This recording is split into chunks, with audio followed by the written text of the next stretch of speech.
Welcome back. Global brand consultancy Interbrand recently released its annual Most Valuable Brand list. In its 10th year, the Best Indian Brands report has become a definitive guide to the nation's brand landscape. This year's edition showcases remarkable growth, with it also being the first time that the total value of the table has surpassed $100 billion mark. Find out who topped the list and what are the big trends from Ashish Mishra, CEO Interbrand India and South Asia, and Gonzalo Brujo, Global CEO Interbrand, who got into an exclusive chat with Storyboard 18's Dilshad Irani. Hello and welcome to Storyboard 18, Gonzalo and Ashish. Lovely to have you on the show.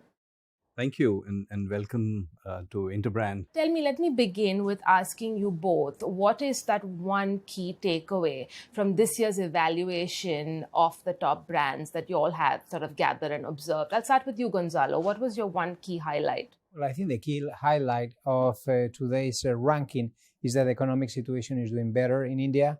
I can see that the brands are doing the right things. I think they are investing. I think they have the ambition to grow. And I can see more and more the Indian brands representative around the world, not only in Southeast Asia or in Asia, but also going to the United States and also Europe and Latin America. So I'm very, very excited. I see a lot of confidence on the Indian community and the people to try to go beyond. Just to sort of take up from the point Gonzalo mentioned here about belief and confidence, how do you see that sort of, taking shape in the final sort of outcome that you see with the list? Yeah, I think that's the most remarkable point that Gonzalo made. We have been doing the league table for a decade now. We did it in our first year itself. And if you look at the past league tables, it felt the league tables were reflecting an old economy situation. While it was all growing and in terms of numbers, we were doing fine.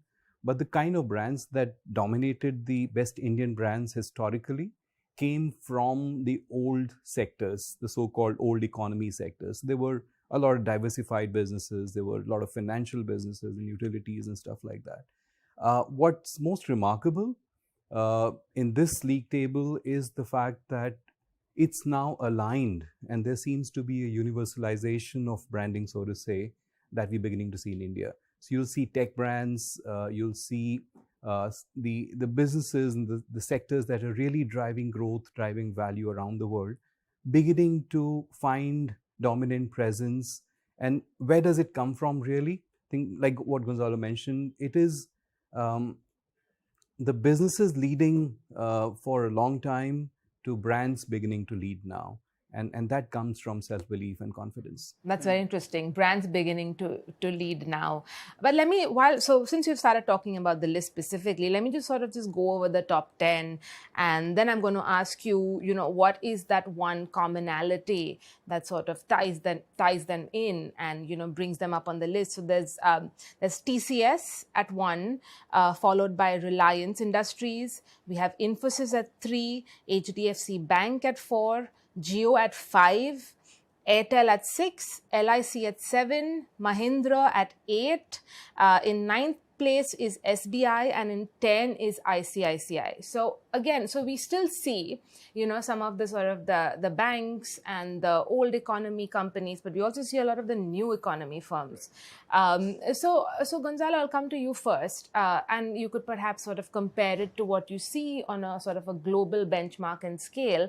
But what is perhaps this one common factor that ties all of the most sort of valuable brands in together? Definitely. Very good question. I think top line, if you see the global league table, best global brands and best Indian brands, you see some similarities in the top 10. The top 10, both of them, they have technology companies. And why is that? I think one of the things that we see in the technology companies is that those companies, they're really, really trying to understand its customers.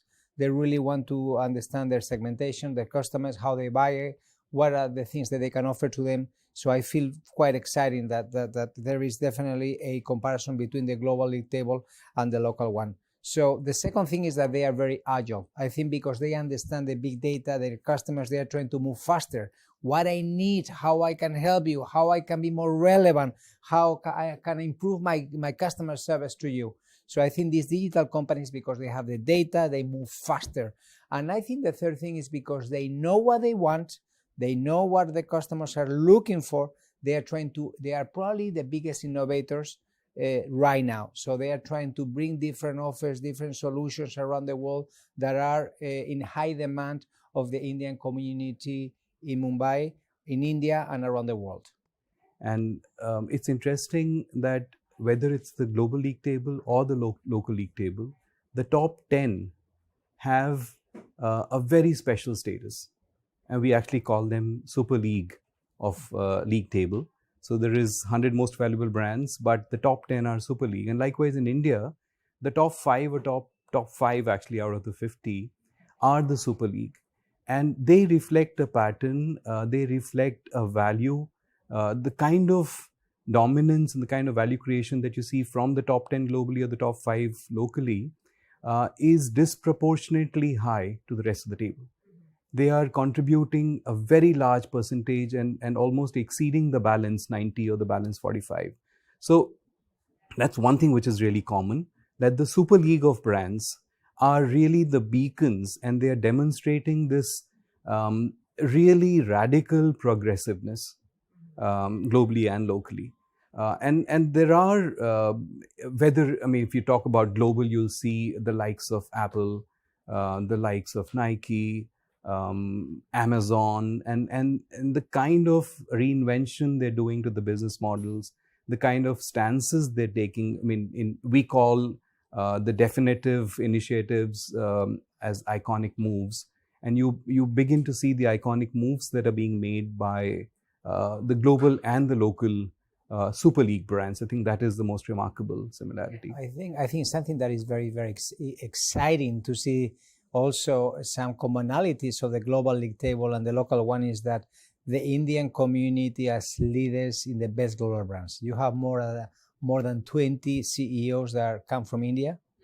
So imagine how exciting it is for the Indian community to see that, yes, we have fantastic Indian brands, that they are going abroad and they are international and they are growing and they are expanding, but also we have amazing Indian CEOs in American global companies. I think this is probably one of the most fascinating aspects in today's economy, which I think is going to make the belief that I think is happening in India in terms of the economy, in terms of the people, in terms of the aspirations, super exciting. We've seen how important sustainability has become over the past few years. It's not nice to have, it's a must have.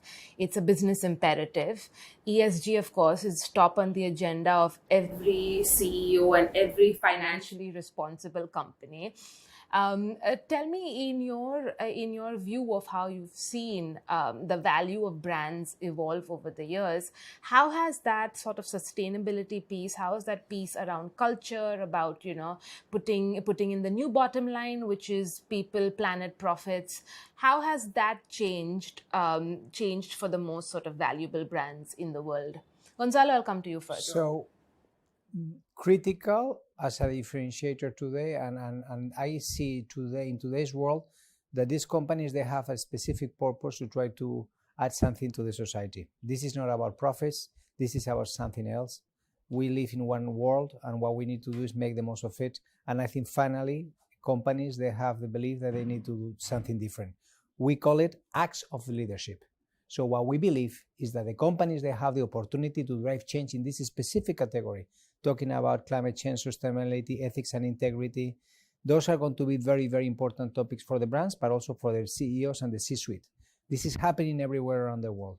And also there is a lot of pressure on doing the right things, making sure that we measure things properly, making sure that we have the right KPIs to make sure that definitely there is not a greenwashing, but this is real strategies to drive change in this specific subject. So more and more we see this not as a trend, but it's a principle on how the company should operate. Tech companies dominating the list of the most valuable companies in the world, and I mean it's only natural given how pervasive technology is in our lives. But But what do you see happening perhaps in the future and even now? Why have you seen any sort of surprise categories emerging, any categories sort of gaining in prominence and will only gain in prominence going further? Definitely, I see, besides technology companies, we see lifestyle brands improving big time. We see entertainment brands, what we call it in the play arena. So definitely there is ideally there is more space for customers to enjoy life, and maybe they don't work that hard. So I think the lifestyle brands are growing big time around the world more and more, not only in the entertainment but also in the sports, in what we call the play arena. Mm-hmm. Interesting. Work-life balance, right? That's very important. Ashish, have you seen anything, if maybe speaking from the India perspective, any emerging categories apart from what we've seen with IT, tech, BFSI? Right.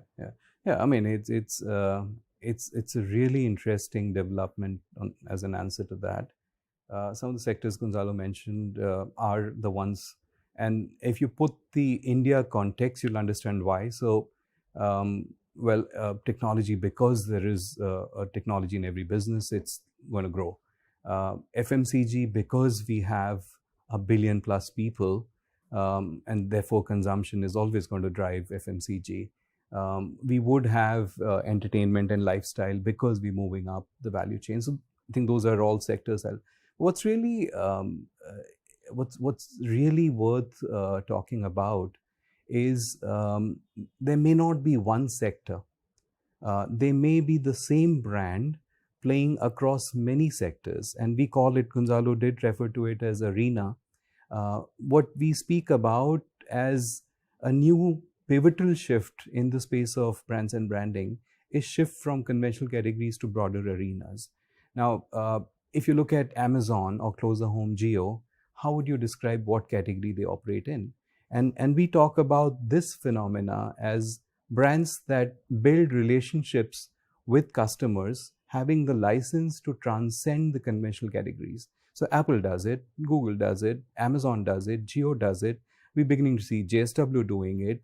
Of course, Tata and Godrej kind of brands have always been, maybe India had the concept of arenas much before arenas were invented. Yes.